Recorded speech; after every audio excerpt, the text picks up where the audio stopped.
Do you ever look at the clock and feel a sense of quiet panic?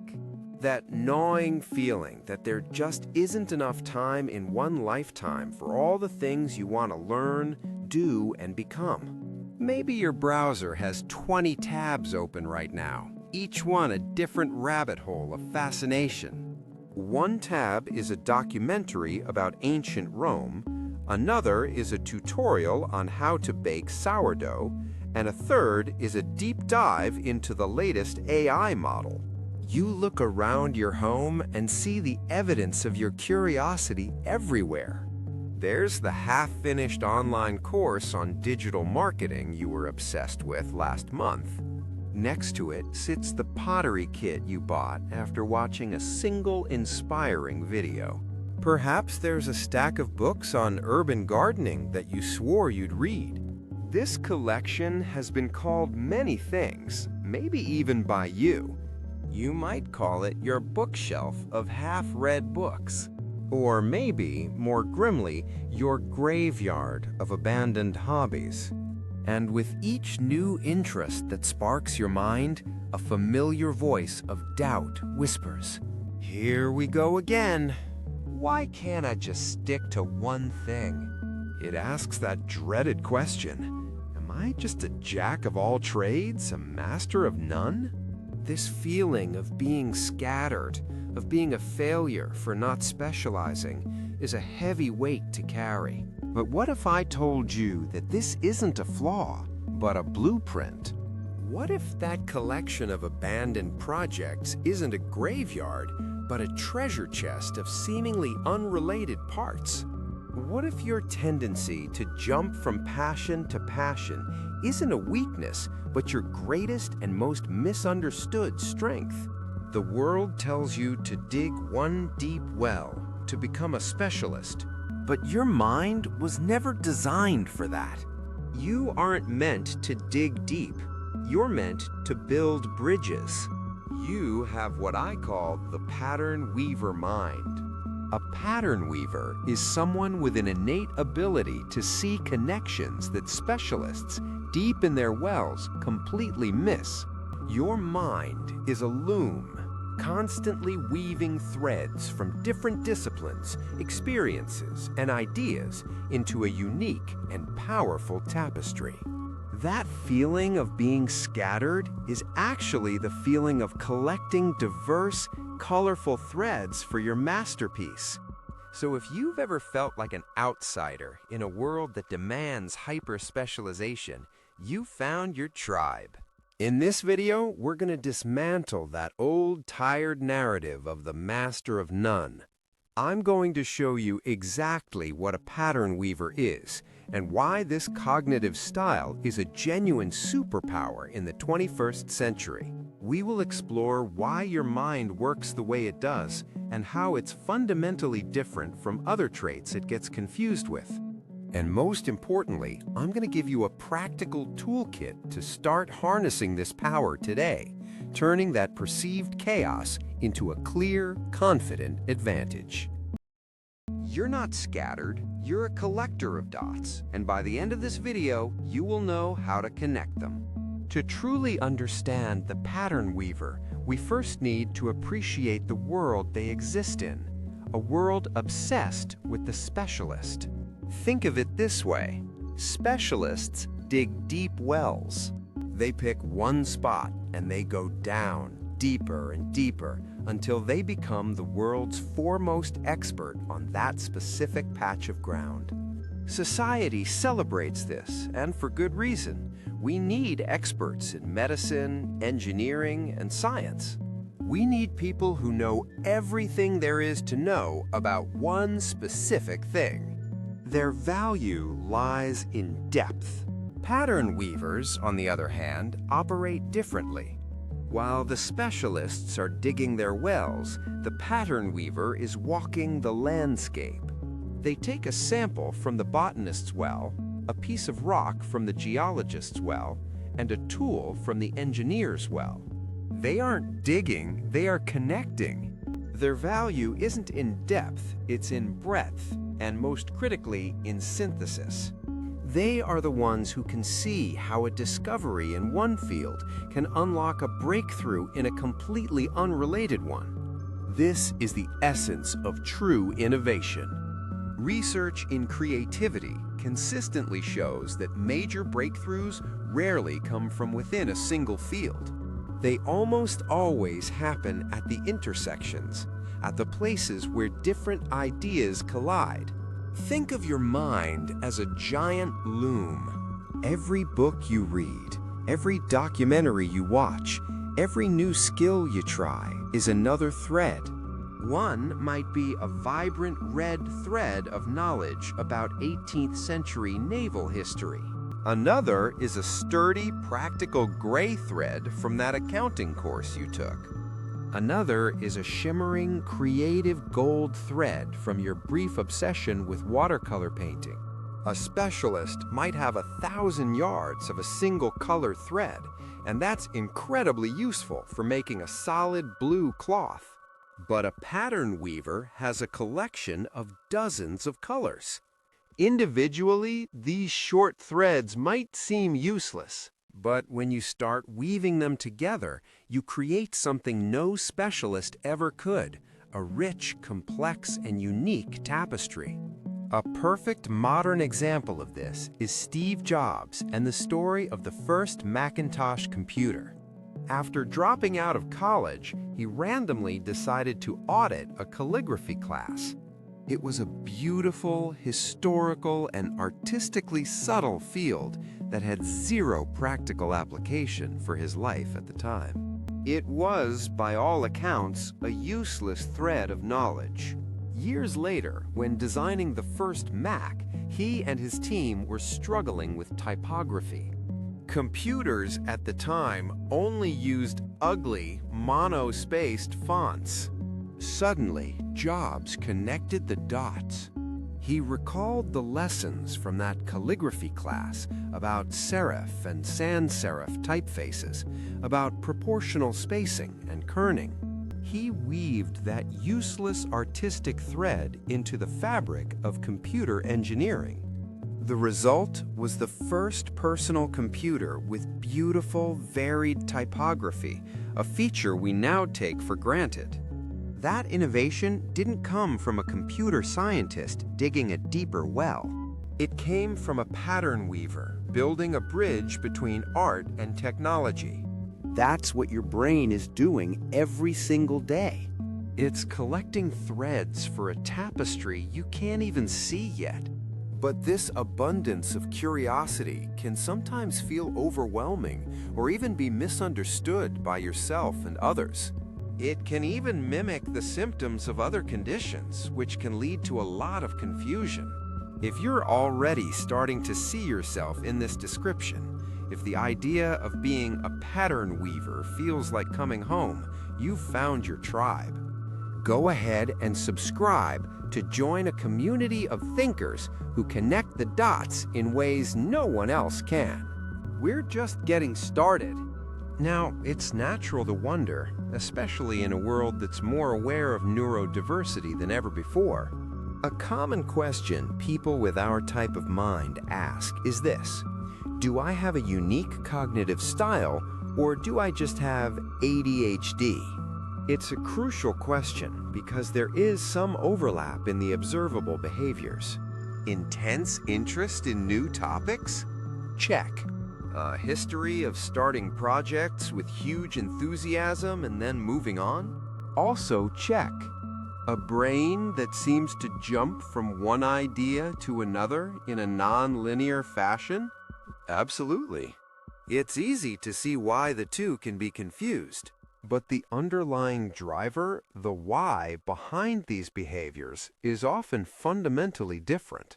ADHD, or Attention Deficit Hyperactivity Disorder, is a clinical condition that primarily involves challenges with executive function. This includes things like impulse control, working memory, and, crucially, the regulation of attention. For someone with ADHD, the shift in focus isn't always a conscious choice. It can feel like their attention is being pulled away against their will. It can create significant challenges in daily life, making it difficult to complete tasks that are necessary but not stimulating. The struggle is often against a deficit in the ability to regulate attention. The pattern weaver's mind, on the other hand, is typically driven by an abundance of curiosity. It's not a deficit of attention, but an abundance of curiosity. The shift is often a conscious, albeit rapid, choice. You're not necessarily distracted from a task. You are actively pulled towards a new, compelling connection or idea. Think of this scenario. Imagine you're working on a budget spreadsheet, a task that needs to get done. If your attention is constantly being pulled away by every notification, every sound outside, and you find it almost painful to stay on task, that could be a challenge with attention regulation. But if you're working on that spreadsheet and you realize that a data visualization technique you learned from a course on graphic design could make the budget clearer, and you stop to build a new kind of chart, that is pattern weaving. You didn't get distracted from the problem. You synthesized a better solution for the problem by connecting two different fields. It's a proactive pull of curiosity, not a reactive loss of focus. Of course, it's important to state that you can be both. You can be a pattern weaver who also has ADHD. The two are not mutually exclusive. Many people with ADHD find that their unique brain wiring makes them incredible pattern weavers once they develop strategies to manage the executive function challenges. The key is to separate the mechanism from the outcome. The goal here is not to self-diagnose, but to reframe. It is to offer a new perspective. If you've been labeling your intense curiosity as a deficit, try, just for a moment, seeing it as an abundance. It can change everything. Understanding this difference is the first step toward moving from feeling flawed to feeling powerful. Because in the world that's coming, this power is going to be more valuable than ever.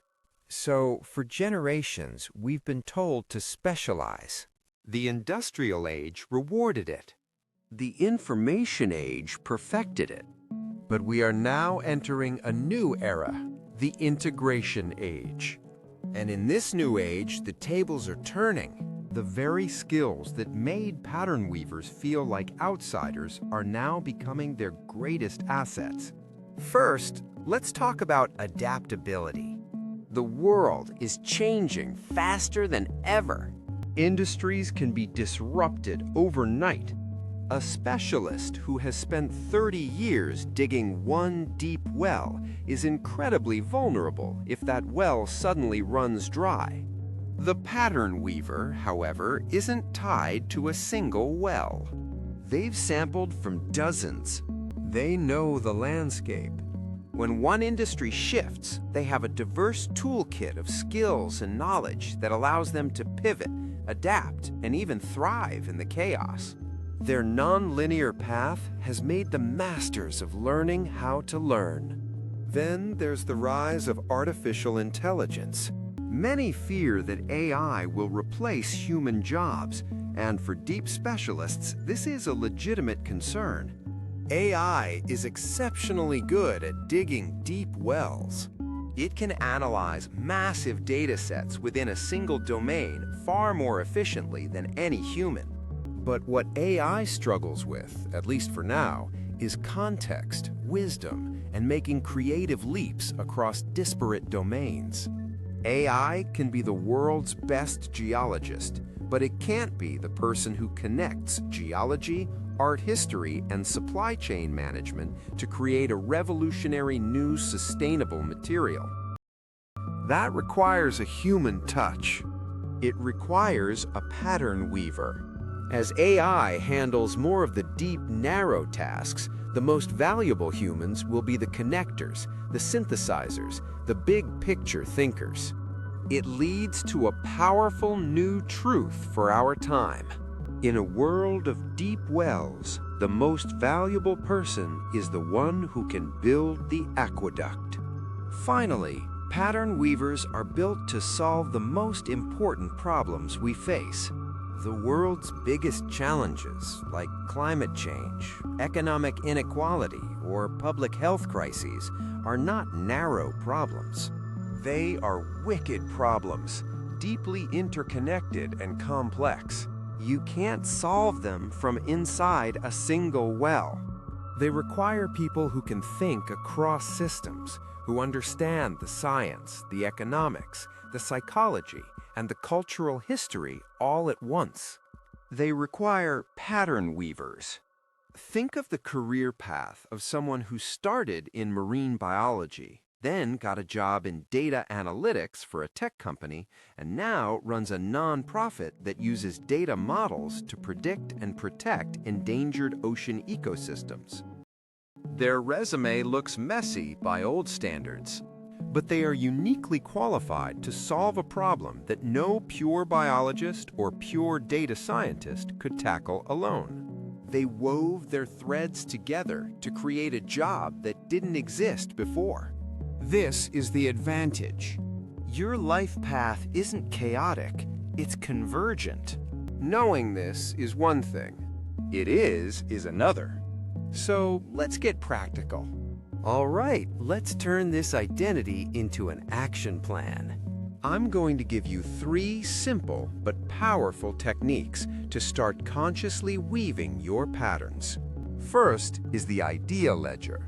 Your mind is a fire hose of ideas and connections. You need a system to capture them before they vanish. This isn't just a to-do list. It's a place to document fascinating concepts from any field. Get a physical notebook or use a digital app. Create 2 columns, the spark and the connection.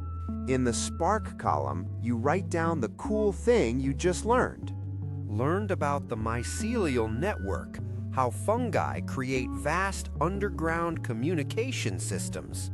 In the connection column, you ask yourself what this reminds you of, or how it could apply elsewhere. This is like a decentralized social network.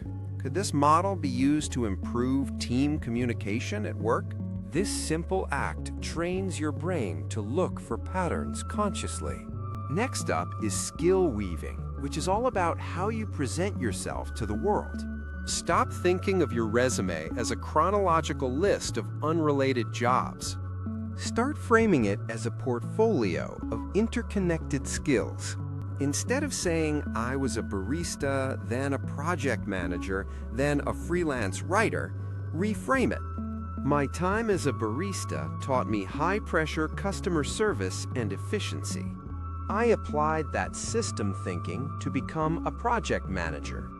I used my writing skills to create clear documentation that reduced team friction. You are telling the story of the weave. You're not a job hopper. You're a problem solver who collects skills from different domains to become more effective. Finally, there are curiosity sprints.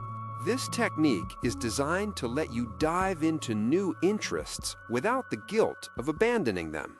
Instead of telling yourself, I'm going to learn to code, which is a huge, intimidating goal, give yourself a sprint. For example, tell yourself, for the next 4 weeks, I am going to do a curiosity sprint on Python. My goal is just to build one simple web scraper. You define a clear, short-term project and a finish line. At the end of the 4 weeks, you can choose to start another sprint on the same topic or move on to something new, completely guilt-free. You didn't abandon coding. You successfully completed a curiosity sprint and added a new thread to your loom. If there is one thing you take away from this video, let it be this. Your mind isn't scattered. It's interconnected. Your path isn't chaotic. It's connective. For your entire life, you may have been trying to fit into a world that rewards digging deep wells, all while feeling this undeniable pull to build bridges. You've been handed a blueprint for a specialist, but given the heart and soul of a pattern weaver. And it's time to stop apologizing for that. It's time to recognize that the old saying has it all wrong. You're not a jack of all trades, master of none. You are a master of connection, a master of synthesis, and a master of seeing the big picture that others miss. So let's go back to that image from the beginning. That feeling of standing in a graveyard of your own abandoned hobbies. I want you to see it differently now. That graveyard of hobbies isn't a place of failure. It's the rich, fertile soil where your greatest innovations will grow. Each abandoned project, each half-read book, each fleeting obsession has nourished that ground. It has given you the unique nutrients needed to grow something truly original, something the world has never seen before. Own your loom, cherish your threads, and be proud of the beautiful, complex, and utterly unique tapestry that is your life. If this video resonated with you and you finally feel seen, make sure you subscribe to the channel. You'll be joining a growing community of pattern weavers who are changing the way we think about success and talent. We want to hear about your unique threads in the comments below. What are 2 seemingly unrelated interests you have that you're proud of? Thank you for watching. Now go connect some dots.